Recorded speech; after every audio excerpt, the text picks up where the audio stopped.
So you're done modeling, but now you're double guessing these textures and you really don't want to edit every single one. There has to be an easier way, and I'm about to show you what it is.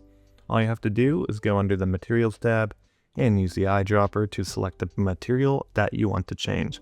And you're going to go under the Edit tab, and you're going to select this little folder.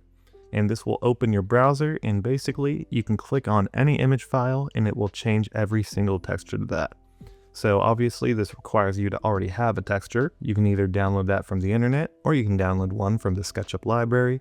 I'm going to download this wood one right here, and all you have to do is click Add to Model if it's not already in your model, and then you're going to go find it with a few scrolls, of course, and I'm going to hit Edit, and you're going to open it in an image editor, and then from there you can save your image file.